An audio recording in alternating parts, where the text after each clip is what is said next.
الحمد للہ وکفی وسلام علی عبادہ الذین اصطفی اما بعد۔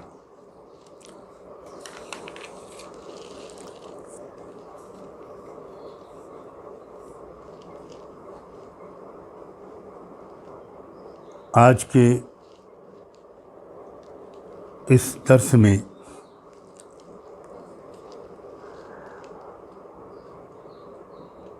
رحمت دو عالم صلی اللہ علیہ وآلہ وسلم کے ارشادات کے حوالے سے اور ان کی روشنی میں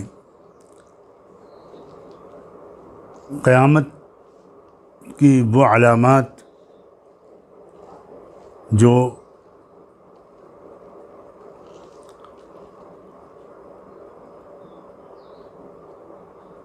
قرب قیامت میں ظاہر ہوں گی، جن کے بارے میں ازراہ شفقت و محبت رحمت دو عالم صلی اللہ علیہ وآلہ وسلم نے اپنی امت کو آگاہیاں دیں، پہلے سے ہم کو باخبر کیا، اور باخبر کرنے کا مقصد صرف ہماری معلومات میں اضافہ نہیں تھا۔ باخبر کرنے کا مطلب تھا کہ ہم ذرا ہوشیار و بیدار رہیں، ان علامات کے تقاضوں کو محسوس کریں اور ان آگاہیوں کے اصلی پیغام کو سمجھ کر اپنی کیریکٹر، اپنے کردار، اپنی سیرت، اپنی ذمہ داریوں پر کڑی نظر رکھیں۔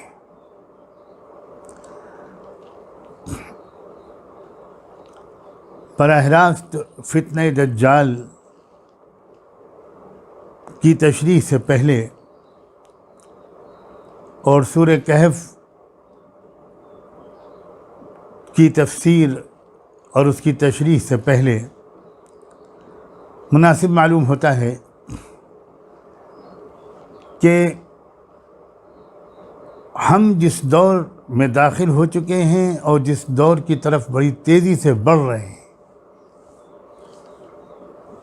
اتنی تیز رفتاری سے واقعات اب رونما ہو رہے ہیں کہ اب کم سے کم اس غلط فہمی سے ہم سب کو نکل جانا چاہیے کہ یہ باتیں جو بتائی جا رہی ہیں یہ تو کہیں ہماری آئندہ آنے والی نسلوں کے زندگی میں آئیں گی۔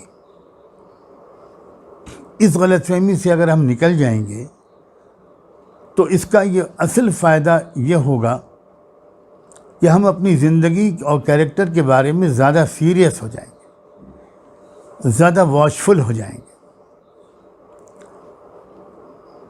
اس لیے مناسب معلوم ہوتا ہے کہ پہلے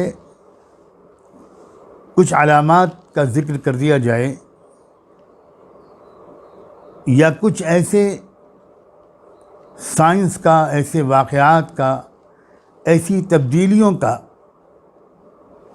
ذکر کر دیا جائے جن سے ہم کو باخبر کیا تھا اللہ کے آخری پیغمبر سیدنا محمد الرسول اللہ صلی اللہ علیہ وآلہ وسلم۔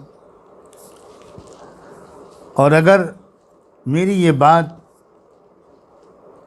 میرے کچھ نان مسلم بھائی اور بہن بھی سن رہے ہوں تو میں ان سے بھی یہ گزارش کرتا ہوں کہ بہت سنجیدگی کے ساتھ اور سیریسلی ان باتوں کو سنیں۔ یہ جس شخصیت نے یہ آگاہیاں دی ہیں وہ صرف مسلمانوں کے قومی رہنما نہیں تھے، وہ پوری انسانی برادری اور پورے اس کنبے کے، اس پریوار کے رہنما تھے، جس کو ہم کہتے ہیں ایک انسانی برادری۔ جتنی ان کی رہنمائیوں کو جاننا اور اس کے تقاضوں پر عمل کرنا ایک مسلمان کے لیے ضروری ہے، اتنا ہی میرے بہت محترم نان مسلم بھائیوں اور بہنوں آپ کے لیے بھی اتنا ہی ریلیونٹ ہے، اتنا ہی ضروری ہے، اتنا ہی فائدہ مند ہے۔ خدا کے لیے ان سب رہنمائیوں کو اس طرح اگنور کر کے غلطی مت کیجیے، کرنے کی غلطی مت کیجیے کہ یہ تو مسلمانوں کا مسئلہ ہے۔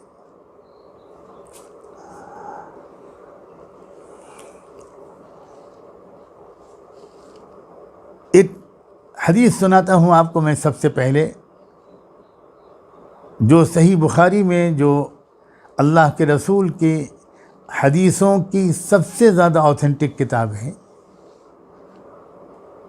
اس کتاب میں یہ حدیث درج کی گئی ہے کہ ایک بار اللہ کے رسول صلی اللہ علیہ وآلہ وسلم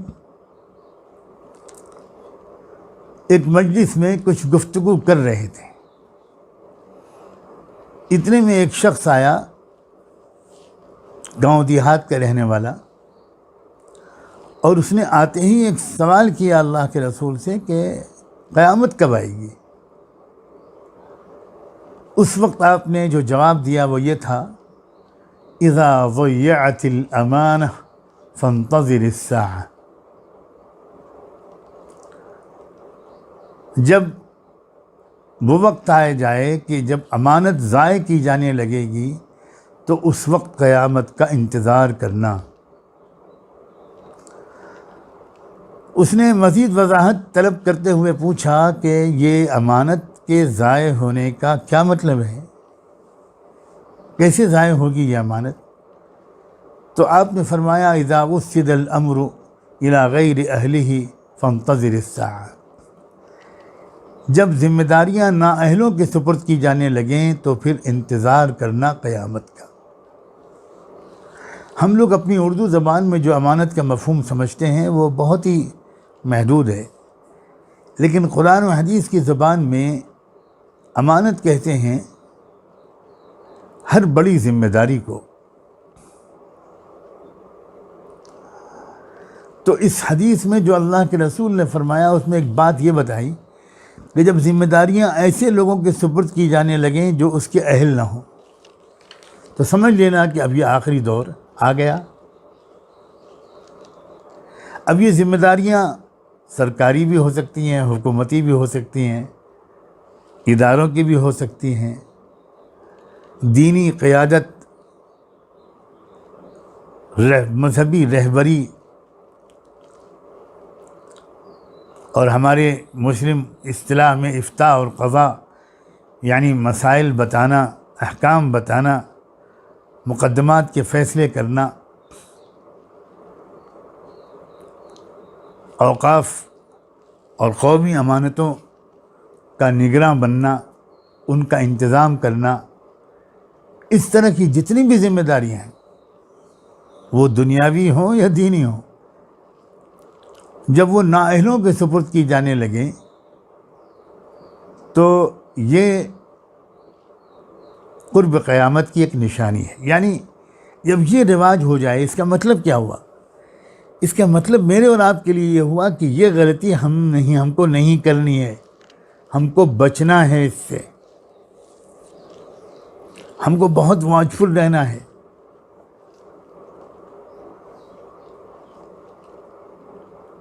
ہر طرح کی ذمہ داری ہم ان افراد کے سپرد کریں جو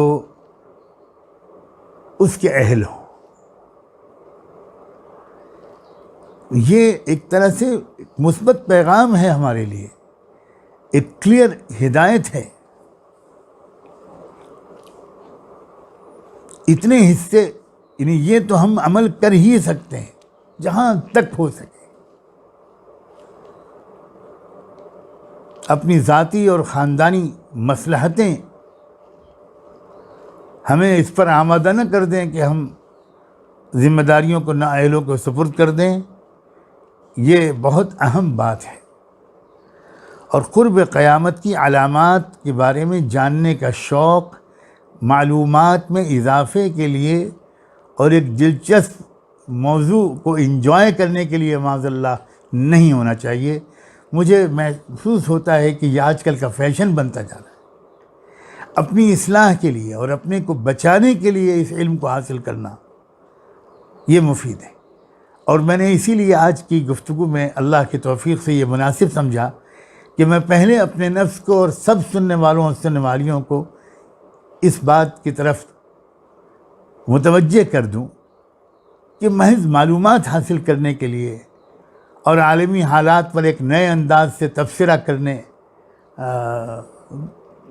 کے مزے لینے کے لیے یہ علم حاصل نہ کیا جائے. یہ اپنی اصلاح، اپنی تربیت اور اپنے کو بہت مہلک غلطیوں سے بچانے کی نیت سے یہ علم حاصل کیا جائے. ایک اور بات اللہ کے رسول صلی اللہ علیہ وآلہ وسلم نے ارشاد فرمائی، اور یہ حدیث بھی صحیح مسلم میں ہے. آپ نے ارشاد فرمایا ان بین یدی الساعۃ کذابین فاحذروہم. قیامت سے پہلے جھوٹ بولنے والے بہت ہوں گے. جھوٹ جھوٹ جھوٹ، ہر طرف جھوٹ ہوگا. تم کو چاہیے کہ تم ان سے ذرا چوکنا رہنا، بچ کے رہنا. اب یہ کسی ایک ملک کا مسئلہ نہیں ہے کہ فلاں ملک میں جھوٹ بولنے والوں کی سرکار بن گئی. یہ ایک پوری عالمی کلچر ہے. یہ ایک جھوٹ ہر طرف پھیلا ہوا ہوگا اور جھوٹے لوگ چھا جائیں گے. اس کا مطلب کیا ہوا؟ اس کا مطلب یہ ہوا، میں یہ عرض کرنا چاہ رہا ہوں کہ جن بیماریوں کے بارے میں بہت زیادہ الرٹ رہنے کی ضرورت ہے وہ ہے اس جھوٹ. اب جیسے آج کل ایک ہی بیماری کا چرچا ہے اور برابر کہا جا رہا ہے احتیاطی تدابیر، احتیاطی تدابیر، احتیاطی تدابیر. ماسک بھی استعمال کرو، گلوز بھی استعمال کرو، بار بار ہاتھ دھو، فاصلے مینٹین کرو، وغیرہ وغیرہ. تو اس کا مطلب یہ ہوا کہ ایک زمانہ ایسا آئے گا جس میں جھوٹ کی وبا عام ہوگی. اور پھر اس کا مطلب یہ ہوا کہ آپ کو بتانا مقصود نہیں ہے، بلکہ مقصود یہ ہے کہ اس زمانے میں ایک اچھا انسان بننے کی خواہش رکھنے والے کو جس پہلو پر بہت زیادہ اور سب سے زیادہ توجہ کرنی چاہیے وہ اس میں صرف کرتا ٹوپی اور داڑھی نہیں ہے، بلکہ یہ ہے کہ یہ دیکھنا چاہیے کہ میرے قول اور عمل دونوں میں کہیں بھی جھوٹ شامل نہ ہو. اس زمانے میں واقعی جو شخص جھوٹ سے بچ گیا وہ کامیاب ہو گیا،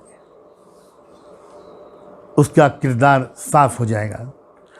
یہ ہے مقصود کی سلوک و تصوف کا، بیعت ہونے کا، مدرسوں میں پڑھنے کا، دینی مجلسوں میں بیٹھنے کا. جھوٹ زندگی سے نکلے.